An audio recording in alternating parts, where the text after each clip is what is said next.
Book of Exodus. Like I said, tonight we're going to look at some history. We'll do a brief introduction to the text and or to the contents of the book. Let's say it that way. But I want to read just a couple of things about the history of Egypt, because a lot of times when we study our Bibles, I think we fail to appreciate the fact that it's not just God's people in the world. You know, the events that we're reading about don't happen in a vacuum. There's a lot of stuff going on around the world, and right there in their neighborhood, as we might say. So this first handout, if you want to pick one of these up, starts looking at what's called the early dynastic period, the early dynasties of Egypt, and it starts at about 3100 BC and goes all the way into the days of Persia. Of course, we read about Persia in what book of your Old Testament? The Medes and the Persians. What prophet? Daniel. Okay? So we got Egypt, we got Persia, and this gives the different time periods. You've got what dynasty it is and the approximate dates of that dynasty. According to this article, according to a couple different articles, it says we owe the division of Egypt's ancient history into 30 royal dynasties from Menes to Alexander the Great to an Egyptian historian called Manetho, who lived in the reign of Ptolemy II. Of course, the Ptolemies are prophesied of in the book of Daniel, the Intertestament period. The dynasties were subsequently combined and grouped into three main periods: the Old Kingdom, or Pyramid Age, the Middle Kingdom, and the New Kingdom. So then it gives you the dates of those. It talks about the Egyptian language.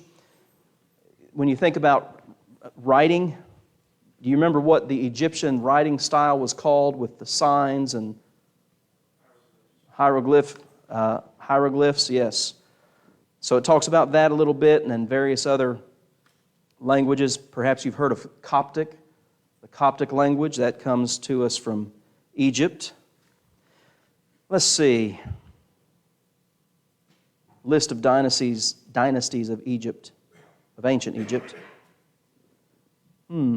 So looking at this, and this is the second article, it's on the third and fourth page here. The book of Exodus is written, or the events of the book of Exodus occur during the 18th dynasty of Egypt.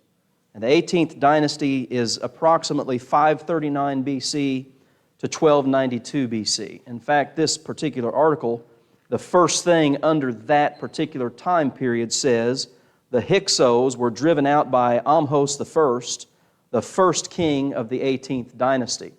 Well, and it's interesting when you look up that particular pharaoh, his time overlaps with a pharaoh by the name of Amenhotep.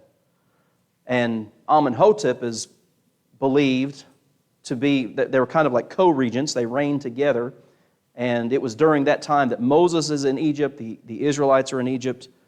And of course, as it says, the Hyksos were driven out. If you remember, I don't know if it was a week or two ago, when Jacob and his family got to Egypt, do you remember what the Egyptians said about eating with Jacob's family? Anybody remember that? It's an abomination to eat. The name was, they called them Hyksos, and that word literally means shepherd kings. We don't associate with those people. And so it's interesting to note that even secular history talks about, during this particular dynasty, during these two pharaohs, this group known as the Hyksos were driven out of Egypt. So that second article deals with that. And then the third article talks a little bit about the pharaohs in society, the pyramids, and things like this. So, like I said, if you want that, there are 20 copies of it, and I'll put them back there on the table. To me, it's just interesting to pay attention to the world history that's going on during this particular time. All right, so starting with your outline, Exodus is a combination of two Greek words, ek, meaning out, and hodos, that's a guttural sound, that H-O, hodos, meaning road or way. So the word Exodus literally means the road out, or the way out. We know that the book was written by Moses. If somebody wants to turn to these verses real quick, let's hit these. Somebody get Exodus 17:14, and somebody else get 24:4, and just read them when you get there. Exodus 17:14 and 24:4.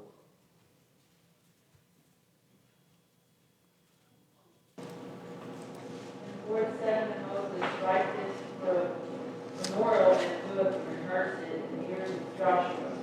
For I will utterly put out the remembrance of Amalek under heaven. All right. Joshua served as Moses' leader as Moses' assistant for 40 years. And he's told to write these things down, what Amalek did as Israel was leaving Egypt. All right, 24:4, somebody. And Moses wrote all the words of the Lord and rose up early in the morning and built an altar under the heel and 12 pillars according to the 12 tribes of Israel. All right, so you got, and there are more references to Moses writing these things down, but those are just two references. The events occur around 1450 BC, based on 1 Kings chapter 1. So somebody turn over to 1 Kings, what did I say, 1 Kings 1? 1 Kings 6 and verse 1. Somebody read that, please. And this is one of those, again, we're talking 500 years later in 1 Kings 6, and yet we can figure out a time period for Exodus from this. 1450.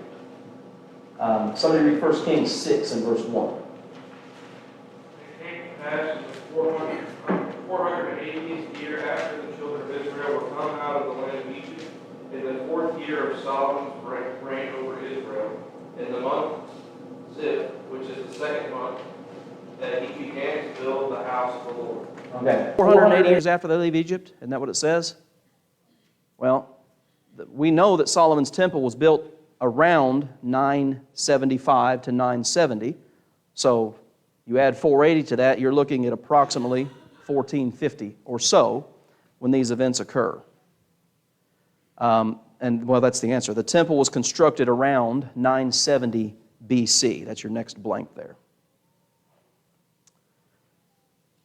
970 BC. The book of Exodus, and this is, I guess I would say this is kind of misleading in a way. It covers about 350 years. That sounds like a lot, doesn't it? But when you transition, it includes the transition from what we read in Genesis, at the end of Genesis 50, to then what happens, there arises a king who didn't know Joseph. And so based on these dynasties that we look at and the events that are recorded, like I said, at the end of Genesis, most estimates are somewhere between 300 to 350 years from those events to the state where Israel is now a great nation, and the Pharaoh is afraid of them, and they're more and mightier than we, and if they decide to revolt, we really can't do anything about it. So a great deal of time has passed. Acts 7, this is when Stephen is preaching to a Jewish audience in Jerusalem. Acts 7, verses 17 to 36, really is like a very small overview of the entire book of Exodus. So if you'd want to sit down and read that, you could. So then I mentioned Amenhotep II. He ruled Egypt from approximately 1450 to 1420. But like I said, the reign of Amhos and Amenhotep's reign, they overlap by several years, actually. Okay? Any questions or comments on any of that stuff? Just kind of laying out the groundwork here. Yeah. So it sounds to me like you say in secular history, it shows that they were driven out versus the biblical record. There is a little bit of a difference there. Right. And you think about that, are writing their own records, that sounds better than we were totally defeated, all of our gods were humiliated, and they left with all of our stuff. Because that's what, if you remember, God told Moses and Aaron, I'm going to give you guys favor in the sight of the Egyptians, and you'll plunder them when you go. So that's how it's recorded in the Egyptian annals. Yeah. All right, so what's the importance of Exodus? Who cares? We're New Testament Christians. Well, Several reasons. Number one, it explains how Israel became a great nation from just, how many people, do y'all remember? 70? Okay? That's significant because, again, that promise, and I've got that reference here, goes all the way back to Abraham. I've got Genesis 15, but again, it starts in Genesis chapter 12. Number two, it speaks of the bondage of Abraham's seed. You can correct that. As prophesied in Genesis 15, verses 13 and 14, your descendants will inherit this land, but they're going to be strangers for 400 years in another land. And we see these numbers in both the Old Testament and the New Testament. What are the two numbers? They're different, but they both speak of the Egyptian captivity. Okay, you got 400. What's the other one? 430. Okay, so I was trying to think what would be a good way to illustrate that. In 1984, how many of you know who Dan Marino is? You know who Dan Marino is? Yeah, okay, good. In 1984, Dan Marino threw for 5,000 yards. He actually threw for 5,084 yards, 48 touchdowns, and only 12 interceptions. But I say 5,000 yards. I mean, we do that with numbers all the time, don't we? We estimate and things like this, so we see that in Scripture too. 400 years, 400. It's not a contradiction. It's just that's how we often speak ourselves. All right. So anyway, number three, it records the deliverance from slavery. Again, Genesis 15. Your descendants are going to be there for 400 years, and they're going to be drawn out or brought out. Let's say. It records the origins of Passover. That is still a significant religious celebration today. We learn how that celebration, that I guess we could call it a memorial, occurs in Exodus chapter 12. It records the giving of the law of Moses. Somebody do this one. Somebody turn over to Joshua 8 and read verses 31 and 32, please.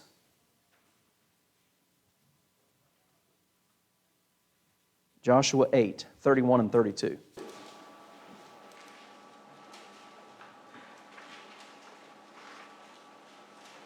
Moses, the servant of the Lord, had commanded the children of Israel, as it is written in the book of the law of Moses, an altar of old stones over which no man has wielded an iron tool, and they offered on it burnt offerings to the Lord and sacrificed peace offerings.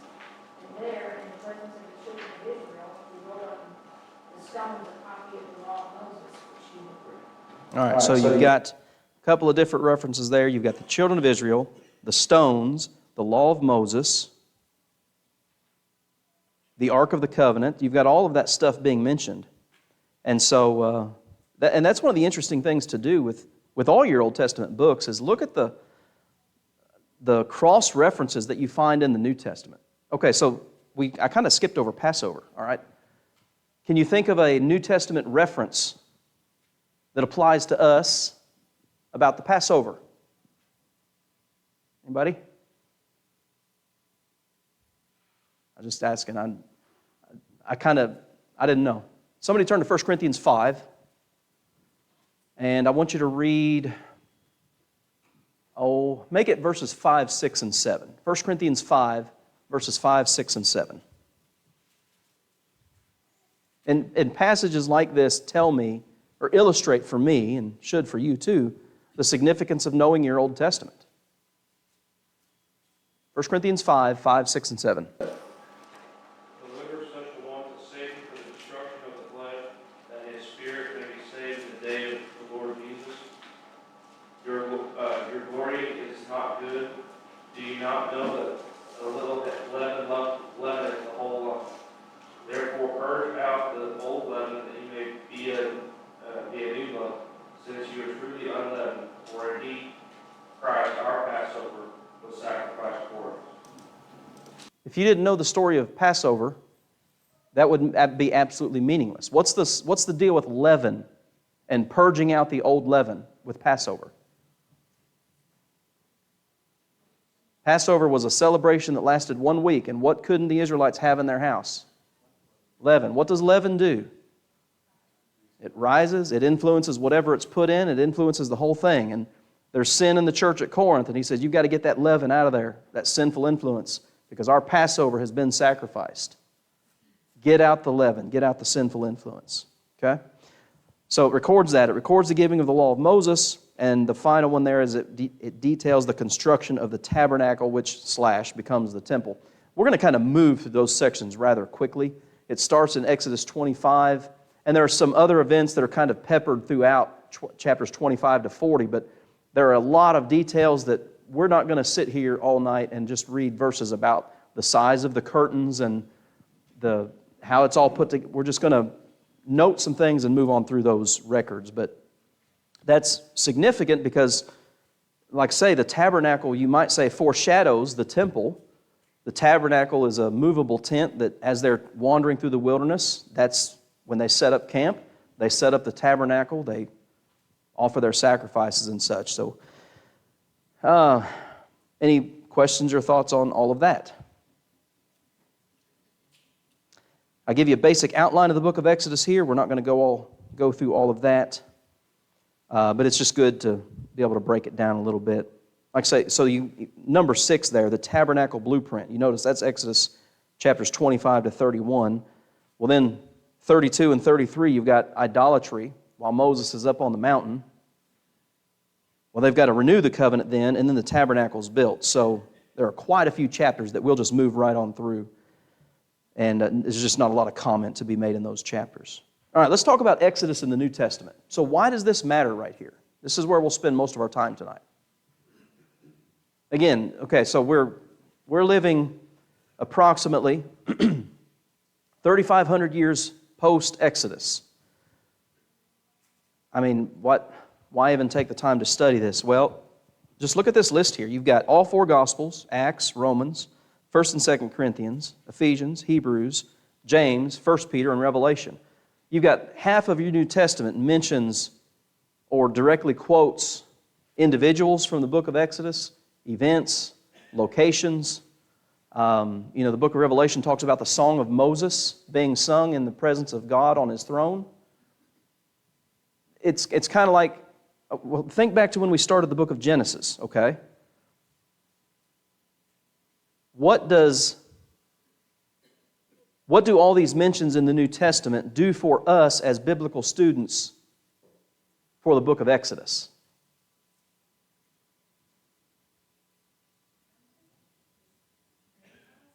It verifies it.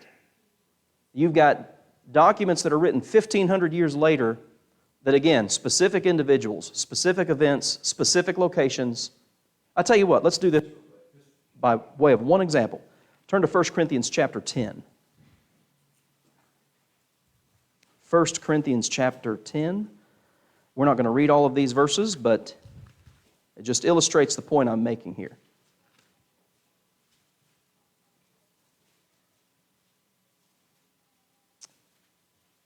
Paul's talking to the church, obviously. Brethren, chapter 10, verse 1.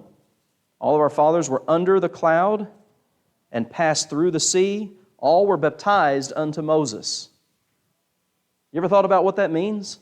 Moses was not standing in the Jordan River baptizing people, or Jordan River. What'd they cross? The Red Sea. He wasn't baptizing people. So notice how the text says this. They were under the cloud and passed through the sea. What's he referring to there? The parting of the waters. After they've, again, plundered Egypt. All the gods of the Egyptians have been judged. And they are immersed under the leadership of Moses. Again, not literally baptism. It's you might call this a foreshadowing of baptism, but they're taken to under his leadership. Yeah, that's how. Quite literally, that's how they were saved. Yeah. That's a good way to say it. All were baptized unto Moses in the cloud and in the sea. They all ate of that same spiritual food. Somebody turn over to Exodus 16 and read verse 4. Let's do this. Who's getting Exodus 16:4? Put a hand up. All right, Mr. Keith. Somebody else get Exodus 17. Who wants this one? All right, Steve. Exodus 17, 5 through 7. Just read them when you get there. Exodus 16:4. Then said the Lord unto Moses, Behold, I will rain bread from heaven for you, and the people shall go out and gather a certain rate every day, that I may prove them whether they will walk in my law or no. Okay. 1 Corinthians 10 calls that spiritual food. Well, it was provided by God. It wasn't spirit. We often think of spiritual as something that's non-corporeal, without a physical substance. It's spiritual in that its source was God. They didn't plant crops and harvest and eat. All right? They all drank of that same spiritual drink. Exodus 17:5-7. And the Lord said to Moses, Go on before the people and take with you some of the elders of Israel. Also take in your hand the rod with which you struck the river, the goat. Behold, I will stand before you there on the rock of Horeb, and you can strike the rock, and water will come out of it, and the people may drink. And Moses did so in the sight of the elders of Israel. So he called the name of the place Massa and Meribah, because of the protection of the children of Israel, and because they tempted the Lord, saying, Is the Lord among us or not? Okay. So that, now you know what those events are referring to, and that it's not spiritual food in the sense, again, as we often think of spiritual, but it was provided by God Himself, and then the drink. And notice the language here, and that rock was Christ. Do you remember the language in the book of Exodus when God says, I'm going to guide you through the wilderness by a pillar of cloud by day and a pillar of fire by night? Do you remember what He called that? My what shall go with you? Anybody remember? Presence. My presence shall go with you.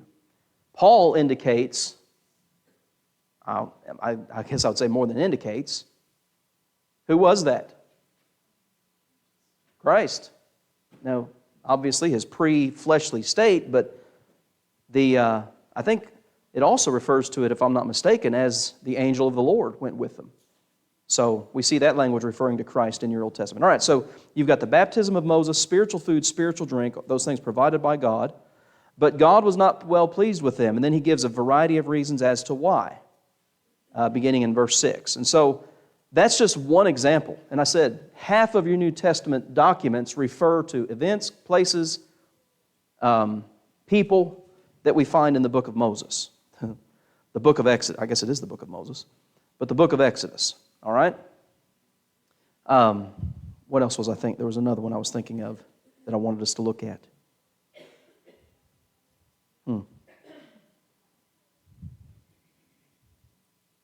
What was it? I didn't write it down. I can't remember.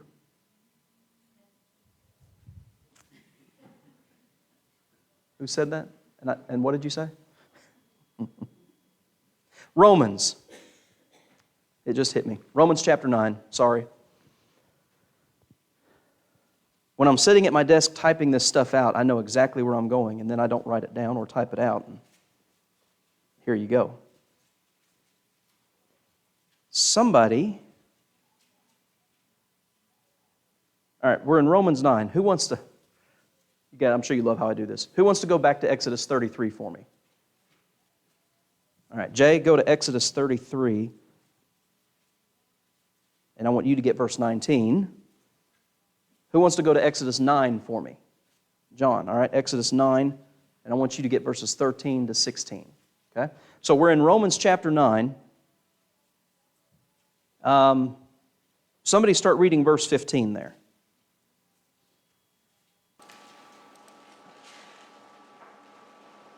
Romans 9:15. Where He says to Moses, I will have mercy on whomever I will have mercy, and I will have compassion on whomever I will have compassion. All right, Exodus 33:19. Okay. And He said, I will make all my goodness pass before thee, and I will write the name of the Lord before thee. And I will be gracious to whom I will be gracious, and I will show mercy on whom I will show mercy. Did God have to reveal Himself to Moses?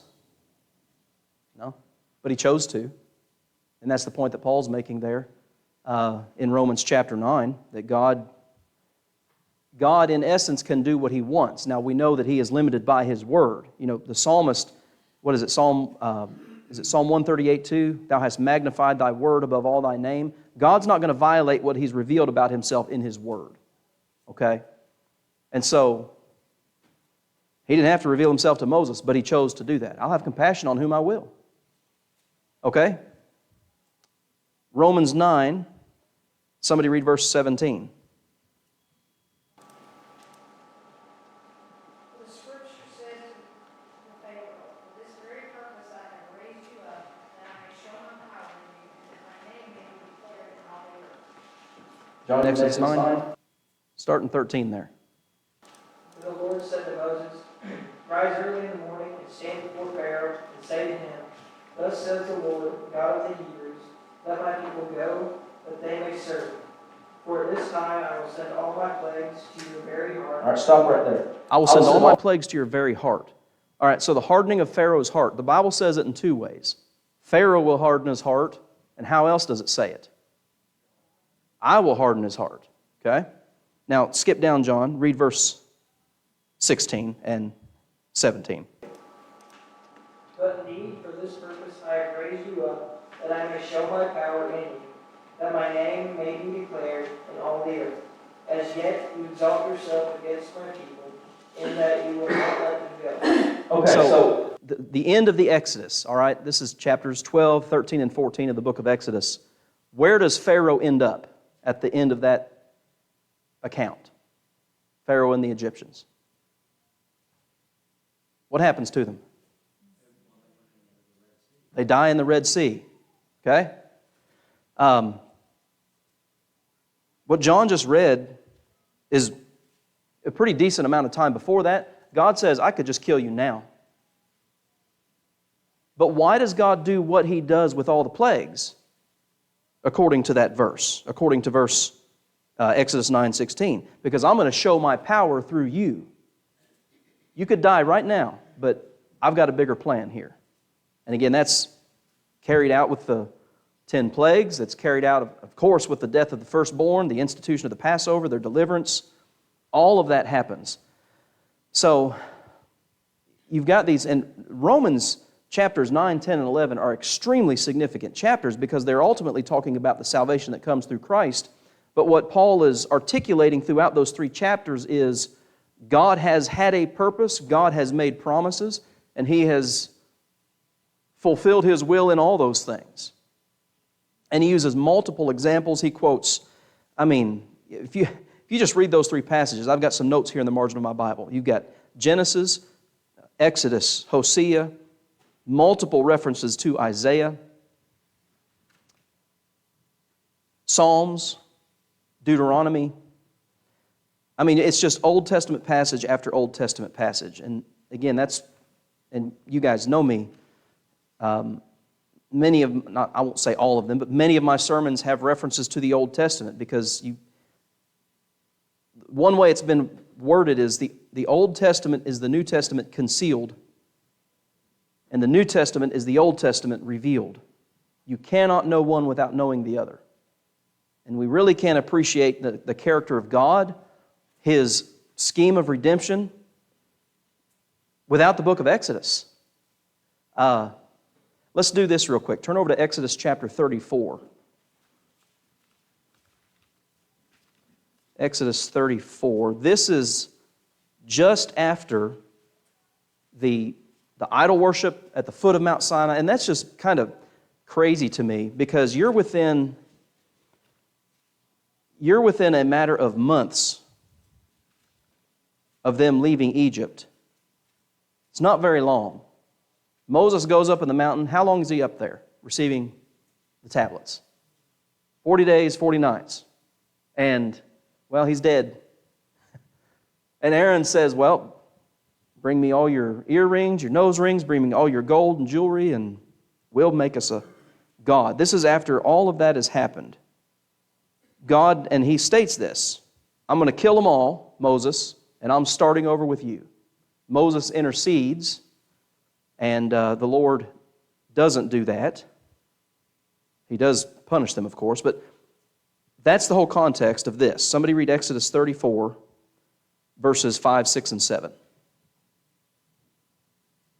the Lord descended in the cloud and stood in there, proclaimed the name of the Lord. And the Lord passed before him and proclaimed, the Lord God, merciful and gracious, long-suffering and abounding in goodness and truth, keeping mercy for thousands, forgiving iniquity and transgression and sin, by no means sparing the guilty, visiting the iniquity of the fathers on the children, and the children's children, the third and the fourth generation. Okay. If I may say, just to start, I love how Sandy read that because of the punctuation. If you just breeze through your scripture reading, sometimes you miss the flow. There's a flow to it, just like anything you would read today. That matters to me. But this description of God is extremely thorough, and it shows, as Paul talks about incidentally in Romans chapter 11, both the goodness and the severity of God. You notice all of those, what we would call good characteristics. But he by no means clears the guilty. And that's just played out with the idol worshipers there. And not only that, but there are consequences to the generations that follow sinful people. Their children are going to learn from that behavior, and there are consequences to that. So, and by the way, you look at Exodus 34 and verse 1, I want you to cut 2 more tablets, just like the first ones, and they're going to be written with the finger of God. Anyway, now that same chapter, look at Exodus 34, and somebody read verses 29 and 33. Exodus 34, 29 and 33.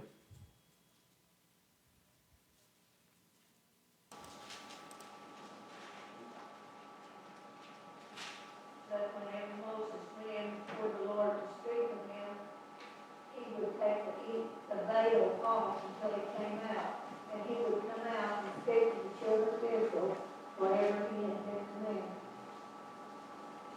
Whenever the children of Israel saw the face of Moses, that the skin of Moses' face shone, then Moses would put the veil on his face again until he went in to speak with him. All right, then 33.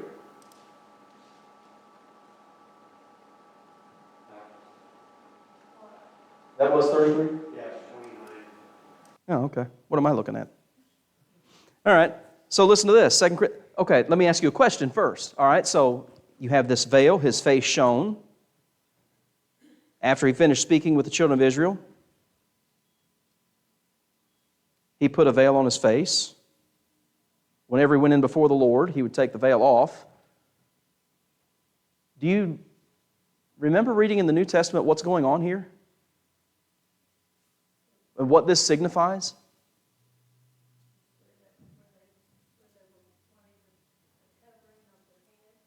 Well,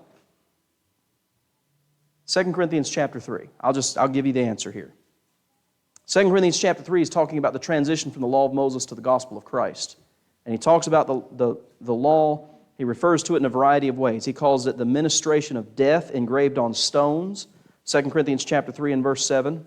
He calls it the ministration of condemnation, verse 9. What does he say is happening to it in verse 11? It's passing away.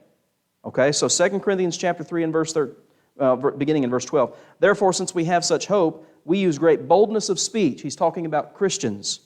Unlike Moses, who put a veil over his face so that the children of Israel could not look steadfastly, listen to this, at the end of what was passing away. What was passing away? What was he receiving when he was in the presence of God? The law. And so he's got this glow because he's been in the very presence of God, but that glow is fading. There are multiple passages in your Old Testament, you can connect them obviously with passages in the New Testament, that indicate that the law of Moses was, transitionary is not the right word, but it's not permanent. It's going to come to an end.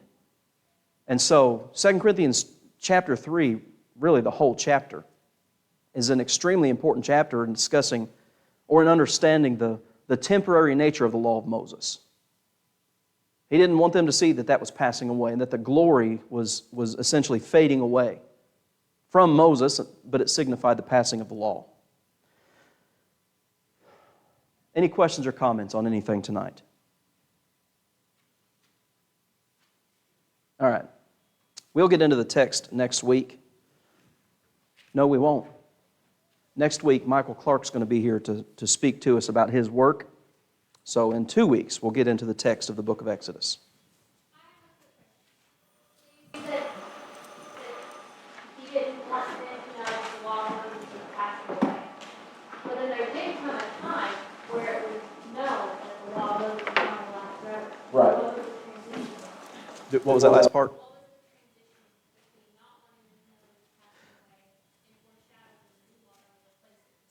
Well, okay. So I think when Paul writes that in 2 Corinthians chapter 3, it's already happened. And so I think it's looking at it from that end of history. His glory was fading away. We as New Testament Christians can see now that's what it was indicating, that the glory of that law was passing away. And he even says there in 2 Corinthians chapter 3, that law was glorious, but the new law is much more glorious. So you have these contrasts throughout that text, that administration of death versus administration of life, glorious versus much more glorious. Yeah. Looking at it from the other end of history.